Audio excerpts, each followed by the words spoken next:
And let's say you did win, even though you don't know. Say you won. What forces the news to tell the truth of who won? There's no election law. There's no election law that the news is under. There's no law of anything, right? That they have to say this. They're under no civil or criminal liability to say anything. So even if you win the election, that's why I wonder. When Stephen Trump or Lindell come in and they start talking about the mail-in ballots or the voting stuff, is that how come nobody's talking about the guy who tells everybody who won? Our whole lives, we never got to see the phone call that they say they got when, they just called us right now and so on. Now they even do it before, now they even do it like a projection style before the counting's even done. They say who won. I mean, we got to kill the messenger. We have to make a law that has a press if you're going to announce something, if Dana's going to announce something, everybody, we've always done press conferences. That's what we do. That's what people do. They do press conferences and the press comes. But this one, they call the press behind our backs and the press says it. Is that an accident? Or, and the whole time we're looking here, the ball's over here.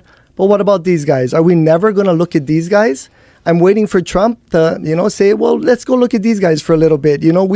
We didn't see what happened. And it makes you wonder, why does CNN, Google, like you said, it's been curated, and Fox and all these people, there's nothing that holds them to that they got to tell the truth. What we need is the press conference. So if the guy doesn't tell the truth, he's incriminating himself right there. He works for the government. I'm sure he has to have signed some kind of oath, whether civil or criminal liability, that he has to tell the truth and then have all the news. Well, that was the case. Just if that was the case with the news, they had to tell the truth. Like, they would be in a lot of trouble. Like, just imagine just the war in Iraq, just the weapons of mass destruction, just the Russia collusion scam that they talked about forever. Yeah. That the people responsible for that are totally being taken seriously in other manners. Yeah. And that is, I mean, that it is not when people in the mainstream media talk about the elections and election fraud and, outside forces coming in and trying to undermine and usurp our elections. They obviously never talk about themselves and how much propaganda they put out to create this facade of a democracy where essentially they work with the power elite in Washington from one party or another, and they basically decide, hey, here's the people that we're okay with voters being exposed to. These are the acceptable people, and here's the people who are unacceptable to the elite, and therefore we got to destroy them. And this is what I went through when I ran for president in 2020, the Democratic primary. From the very first day I announced through the entire campaign, it was already decided that I was not a candidate that they found acceptable. We are seeing and so they did everything they could to discredit and smear and, media Hillary blackouts Clinton was and all saying this. You were a Russian asset. Exactly. And no member of the media ever said, oh, really? What evidence do you have of that? Right. They repeated the line over and over and over again, and it worked. People believed it. Yeah. And you're seeing the same thing happening now with RFK. They decided, hey, this guy is speaking way too much truth, and so we're going to do everything we possibly can to block voters from hearing him, and we are going to try to smear and discredit him with lies so that if they do hear him, they're not going to believe what he says. Yeah. I mean, anything... So many things you wonder from the news. So if the news isn't true, what about history? And it's the funniest thing, me and my friend talking the other day, and we're like, we came to the agreement that, you walk in, what's the only thing you don't see in the cave when you look at all those different pictures of UFOs and dinosaurs and stuff? You don't see a caveman. So what you don't see, So it's funny. It's funny what is out there and what we take as fact and what we What do you mean by that with the cave people? No, how they right. All the different drawings that you see dinosaurs, the UFOs, just the different stuff. But they never drew each other. Yeah, like you never see a caveman. That's funny. I never even thought about that. I don't know enough about it to notice. I guess people just died so quick back then. They didn't really. Well, you question everything. I mean, University of Hawaii wants to own the Native Hawaiians' history, and they get so aggressive all the time the professors and this and that. And I'm like, you're just taking money from the state. They're just another department like all the others.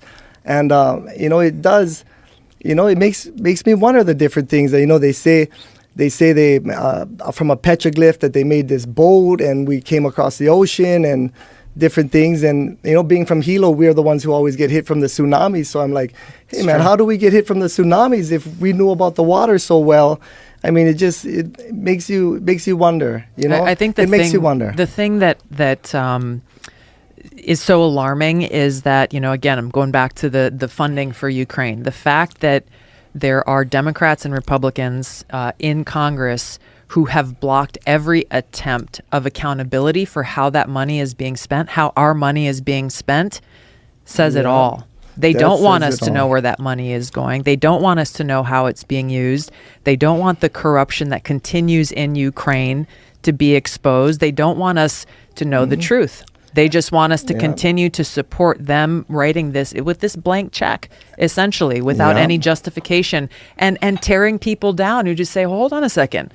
How does spending hundreds of billions of dollars of our money help us? How does it help the American people? How does it help our national security interests? It doesn't help us, and it undermines our national security interests, because the consequence of this that we are directly facing because of the Biden administration and the warmongers in Washington is we are now closer to the brink of nuclear war than ever before. Yeah. How has that made us safer? It hasn't. And 10% for the big guy. The fact that no Democrat in Washington that I've heard, at least, and I've been watching pretty closely, has stood up and said, well, hold on a second. All of this evidence that's coming out, more and more evidence that's coming out about the corruption of Hunter Biden and President Biden's culpability in that entire mess. No one is saying, hey, we should probably look into this. They're dismissing it all and saying, the only thing Joe Biden talked about with Hunter Biden's, Ukrainian Burisma executive counterparts, they talked about the weather. Yeah. I heard a congressman say this, to the media, what are you guys even worried about? All he talked about was the weather. Yeah. They flew over to Ukraine. Right. He flew over to Ukraine in 2015 with his son to talk about the weather. To talk about the weather. And then when they came and visited Hunter in D.C., and Hunter called his dad, and they talked about the weather. And isn't there somewhere in the neighborhood of $20 million that they got from that? From these dealings? Yeah, I mean, I think that's what I've heard has been accounted for. Yeah. But then, you hear all kinds of things.